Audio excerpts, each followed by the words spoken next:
नमस्कार दोस्तों, कैसे हैं आप सभी। आशा करती हूँ कि आप सब अच्छे होंगे। आइए सुनते हैं मेरी एक अनोखी कहानी। मेरा नाम रंजना है। मैं 21 वर्षों की हूँ। जलगांव में रहती हूँ। मेरी मम्मी 29 वर्षीय कविता एक सरकारी स्कूल की शिक्षिका है। मेरे पापा भी शिक्षक थे। 3 साल पहले अचानक दिल का दौरा पड़ने से मेरे पापा का निधन हो गया। अचानक हमारे सर पर संकटों का पहाड़ टूट पड़ा। पापा के निधन के बाद मम्मी बहुत अकेली हो गई, बहुत टूट गई और हमेशा उदास रहने लगी थी।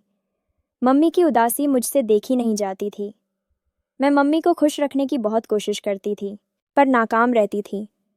उनके चेहरे पर पहली सी खुशी लौटकर नहीं आई, जिसे बार बार मैं उनके चेहरे पर ढूंढने की कोशिश करती थी। मम्मी किसी से बातचीत भी नहीं करती थी। पापा की यादों में खोई खोई रहती थी। लगभग 1 वर्षों के बाद मम्मी नॉर्मल रहने लगी। मेरी मम्मी के ही स्कूल में कामदेव एक शिक्षक थे। 3 साल पहले उनकी पत्नी का निधन हो गया था। उनका 23 साल का एक बेटा था जो कॉलेज में पढ़ता था। मेरी मम्मी और कामदेव देव धीरे धीरे एक दूसरे के करीब आने लगे। उनकी मोहब्बत की चर्चा स्कूल में तथा स्कूल के बाहर होने लगी थी, जिसे सुनकर मुझे भी बहुत बुरा लगता था। किंतु मेरा दुर्भाग्य था कि इस बारे में मैं मम्मी से कोई बात नहीं कर सकती थी। एक दिन मेरी मम्मी और कामदेव अंकल दोनों ने बिना किसी को बताए कोर्ट मैरिज कर लिया, तो फुसुर फुसुर करने वालों का मुंह बंद हो गया। हालांकि मैं थोड़ा सा घबरा रही थी, लेकिन शादी के बाद मम्मी के चेहरे पर खुशियों की नई आभा चमकने लगी। मम्मी को खुश देखकर मैं कुछ भी नहीं बोल पाती थी। मैंने मम्मी के इस कदम को स्वीकार कर लिया। जिस घर में कोई पुरुष नहीं होता, उस घर की औरत लड़की को प्राय लोग सशंकित नज़रों से देखते हैं। उनके बारे में समाज में तरह तरह की भ्रांतियां फैलाने लगते हैं। जलगांव में कामदेव अंकल का अपना 2 मंजिला मकान था, जिसमें 5 कमरे थे।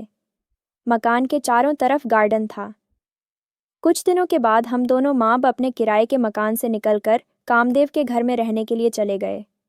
उनका बेटा राकेश ने भी हम लोगों का स्वागत किया। उसे पापा मम्मी की इस शादी से कोई शिकायत नहीं थी। वह मेरी मम्मी को मम्मी कहकर ही संबोधित करता था, जबकि मैं कामदेव अंकल को पापा कहने में झुझकती थी। राकेश धीरे धीरे हम लोगों से बहुत घुल मिल गया। मम्मी को कहता कि आप जब से आए हैं पापा खुश रहने लगे हैं। मेरे पापा पिछले 3 वर्षों से हमेशा तनाव में रहते थे। मम्मी के गुजरने के बाद मैंने उन्हें कभी मुस्कुराते हुए नहीं देखा और ना हंसते हुए देखा। अब पापा बहुत खुश रहते हैं, हंसते भी हैं और एक अच्छी जिंदगी जी रहे हैं। मम्मी, आपने मेरे पापा की जिंदगी में नई जान डाल दी। मैं जिंदगी भर आपका एहसानमंद रहूंगा। राकेश मुझे भी अपनी छोटी बहन सा प्यार देता था, मगर मैं उसे भीतर से अपना भाई मनाने के लिए तैयार नहीं थी, किंतु इस बात को जाहिर भी नहीं होने देती थी। राकेश कभी भी मुझे अकेले बाहर नहीं जाने देता था। जहां भी जाना रहता मुझे अपने बाइक से पहुंचा देता। मेरे लिए वह बहुत चिंतित रहता था। एक बार मम्मी को बिना बताए मैं अपनी एक सहेली कंचन के घर चली गई थी। कंचन मुझे अपने कमरे में ले गई थी और मोबाइल पर हम लोग एक बहुत गंदी वीडियो फिल्में देखने में व्यस्त हो गए थे। पहली फिल्म देखी तो बड़ा अजीब लगा, लेकिन बाद में मज़ा आने लगा, जिसके कारण समय का कुछ पता ही नहीं चला। कंचन के 2 बॉयफ्रेंड थे। कभी कभी मौका मिलने पर उनके साथ बहुत मज़े लेती थी। कंचन मेरा मजाक उड़ाया करती थी कि तुम तो अभी तक गाय बनी हुई हो। तुम इतनी सुंदर हो कि कई लड़के तुम्हारे सपने देखा करते होंगे। अपने क्लास का सोहन तुम्हें बहुत चाहता है। वह हमेशा तुम्हारी ओर भूखी नज़रों से देखता है, मगर तुम उसे कोई भाव नहीं देती हो। जब शाम 7 और बजे तक मैं घर नहीं लौटी तो मम्मी से मेरी कई सहेलियों के घर का पता लेकर खोजता हुआ राकेश कंचन के घर पहुंच गया। राकेश को देखकर मुझे बहुत गुस्सा आने लगा, पर मैं अपना गुस्सा जाहिर होने नहीं दी। मैं उसके साथ बाइक पर बहुत सटकर उसे दोनों हाथों से पकड़कर बैठ गई। मेरी आंखों में गंदी वीडियो फिल्मों के कई दृश्य तैर रहे थे, मुझे बेचैन कर रहे थे। मेरे दोनों उभार राकेश की पीठ में दबाव के साथ सटे हुए थे। राकेश कुछ असहज महसूस कर रहा था। थोड़ी देर के बाद राकेश मुझे ठीक से बैठने को बोला। मैं तुरंत पीछे खिसक गई। थोड़ी देर में हम लोग घर आ गए। राकेश मुझे कहीं भी जाने से मना नहीं करता था। कहीं जाती थी तो वह चिंतित हो जाता था, मगर राकेश की इस चिंता को मैं अपने प्रति उसकी आसक्ति समझ गई थी। जब मैं उसे पहली बार देखी थी। मेरे मन में कुछ कुछ होने लगा था। मैं सोचने पर मजबूर हो गई थी कि काश राकेश भी मेरी ओर आकर्षित हो जाता तो रोज़ मज़े लेती। कंचन कहाँ भी करती थी कि तुम्हारा सौतेला भाई बहुत स्मार्ट है, उसके साथ ही चक्कर चलाओ, किसी को कभी कुछ पता भी नहीं चलेगा, वह कोई तुम्हारा अपना भाई तो है नहीं। कंचन की बातों सोचकर मैं मन की भावनाओं में बहने लगती थी और चाहती थी कि राकेश भी मेरी ओर अपना कदम बढ़ाए, पर मेरी इच्छा के अनुरूप कुछ भी नहीं हो रहा था। कामदेव देव थे तो मेरे सौतेले पापा, लेकिन मुझे अपनी बेटी से भी ज़्यादा मानते थे।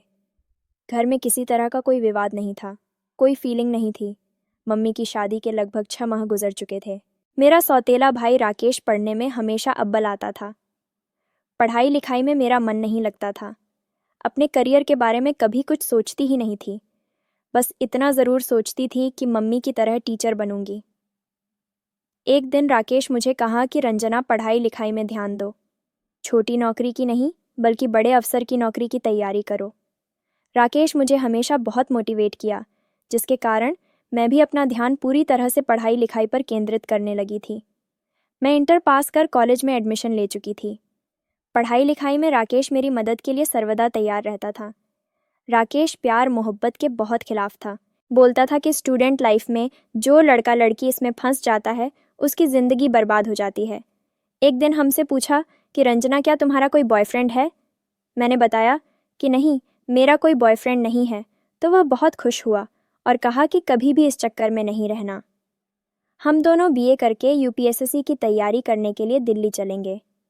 पापा से मेरी बात हो चुकी है। मेरा बीए में अभी 1 साल बाकी है, तुम्हारा तो 2 साल बाकी है। पहले मैं वहाँ जाकर तैयारी करूँगा, फिर जब तुम्हारा बीए हो जाएगा तो तुम भी वहाँ आ जाना। कौन कौन सी सरकारी नौकरी कैसी होती है के बारे में हमसे बात करता था। सरकारी नौकरी के प्रति मेरा भी नज़रिया धीरे धीरे साफ होने लगा था। राकेश कहता कि हमेशा बड़े सपने देखो और उसे पूरा करने के लिए तत्पर रहो। मैं भी आईपीएस करके एक पुलिस अफसर बनने की ठान ली। मेरा नानीहाल पुरुलिया जिला के सुदूर एक गांव में है। नानीहाल में मेरे बड़े मामा और मामी रहते थे। उनका कोई औलाद नहीं था। छोटे मामा अमेरिका में डॉक्टर थे। वह 4-5 साल में कभी कभी गांव आते थे। बड़ी मामी दिल की बीमारी से पीड़ित थीं। उनका इलाज रांची के एक डॉक्टर से चल रहा था, लेकिन उनकी आर्थिक स्थिति दयनीय थी। छोटे मामा जी से उन्हें कोई सहयोग नहीं मिलता था। एक दिन मेरी मम्मी को मामा जी ने खबर दी कि मामी की तबीयत बहुत खराब है। मम्मी और पापा दोनों 4 दिनों की छुट्टी में पुरुलिया चले गए। पापा भी अपने नए ससुराल जाने के लिए उत्सुक रहते थे। मैं भी जाना चाहती थी, परंतु पापा ने यह कहकर कि राकेश को खाना बनाने नहीं आता है, जाने से मना कर दिए। फलत घर में हम और मेरा सौतेला भाई राकेश रह गए। राकेश घर से जल्दी कहीं जाता नहीं था। अन्य लड़कों की तरह दोस्तों से मिलना जुलना, उनके साथ घूमना फिरना, पार्टी करना उसे पसंद नहीं था। उससे उसका कोई दोस्त मिलने भी नहीं आता था। घर का कोई काम रहता तो तुरंत कर देता। किताबों से उसकी अच्छी दोस्ती थी। उसका कमरा ऊपर छत पर था। वह प्राय अपने कमरे में ही रहता था। जब मैं इस घर में आई थी तभी से उसकी ओर आकर्षित थी, लेकिन वह ज़रा भी मेरी ओर आकर्षित नहीं था। मैं उसे बहुत निष्ठुर प्राणी मान बैठी थी। शाम को मैं किचन में खाना बनाने लगी। राकेश भी आ गया और मेरी मदद करने लगा। बोला, रंजना, मैं भी खाना बनाना सीखना चाहता हूँ। मम्मी के गुजरने के बाद दोनों शाम पापा ही खाना बनाते थे। मुझे चावल बनाने आता है, तुम रोटी बनाना सिखा दो। मैं बोली, 4 दिन में सीखा जाओगे। एक रोटी उसे बेलने के लिए दी तो तलवार की तरह लंबा बेल दिया। फिर उसे बताने लगी कि रोटी कैसे बेला जाता है। रात के 8-8 बजे हम लोग खाना खा चुके थे। खाने के बाद राकेश अपने कमरे में ऊपर जाने लगा तो मैं बोली, इतने बड़े घर में हमको डर लगेगा। राकेश बोला कि ठीक है, मैं अपनी किताबें लेकर नीचे ही आ जाता हूँ। थोड़ी देर में वह किताबों के साथ मेरे कमरे में आ गया। हम लोग 1 बजे तक किताबों से जूझते रहे। मुझे नींद आने लगी तो राकेश बोला, तुम सो जाओ। मेरे कमरे में बड़ा सा बेड था। मैं एक किनारे पर लेट गई, पर नींद नहीं आ रही थी। कुछ समय बाद राकेश भी कमरे की बत्ती बुझाकर लेट गया। मेरे दिल में हलचल मचा हुआ था। धीरे धीरे मैं खिसकते हुए राकेश के पास पहुंच गई और अपनी एक टांग उसकी कमर पर चढ़ा दी। थोड़ी देर बाद राकेश मेरी टांग को सीधा कर नीचे उतार दिया। मैं नींद में होने का नाटक करती हुई कुछ देर बाद पुनः अपना पैर उसके ऊपर रख दी। इस बार राकेश शांत रहा। फिर उठकर किचन में गया, एक गिलास पानी लेकर आया और मुझे बड़े प्यार से उठाया तथा पानी पीने के लिए दिया। पानी पीने के बाद मेरा मन शांत हो गया। राकेश समझाने लगा, रंजना, घर में सिर्फ हम दोनों हैं। हम दोनों भाई बहन हैं। हम लोग कुछ ऐसा काम नहीं करें जिससे पापा मम्मी की प्रतिष्ठा समाज में गिरे। हमारे रिश्ते की पवित्रता तार तार हो ना जाए। सच्चाई आज न कल कभी न कभी उजागर हो ही जाती है। तब पापा मम्मी पर क्या गुजरेगी? राकेश की बात सुनकर मैं बहुत शर्मिंदा हुई। मुझे लगा कि मेरी देह का सारा लहू किसी ने निचोड़कर बाहर निकाल दिया हो। उसकी बात से लगा जैसे मेरे भीतर किसी ने जोर से दर्पण तोड़ दिया हो। मैं शर्म से पानी पानी हो गई। मेरी आंखों से आंसू बहने लगे। मुझे माफ़ कर दो, मैंने सिसकते हुए कहा और उसके सीने से लगकर रो पड़ी। वह मेरे आंसू पोंछते हुए बोला, तुम बहुत होशियार और बहुत हिम्मत वाली हो। तुम अपनी ताकत पढ़ाई में लगाओ, भावनाओं में नहीं। मैं राकेश से लिपटकर बहुत देर तक रोती रही और माफ़ी मांगने लगी। राकेश ने मुझे समझा बुझाकर चुप किया। राकेश कमरे से बाहर नहीं गया, बल्कि एक बेड सीट नीचे ज़मीन पर बिछाकर सोने लगा। तो मैं उसे यह कहते हुए रोक दी कि भैया तुम ऊपर सो जाओ, मैं नीचे सो जाती हूँ। तो साथियों, ये कहानी अगर अच्छी लगी हो तो मेरे चैनल को सब्सक्राइब करें, लाइक करें तथा कमेंट करें। मिलते हैं अगली कहानी में। धन्यवाद।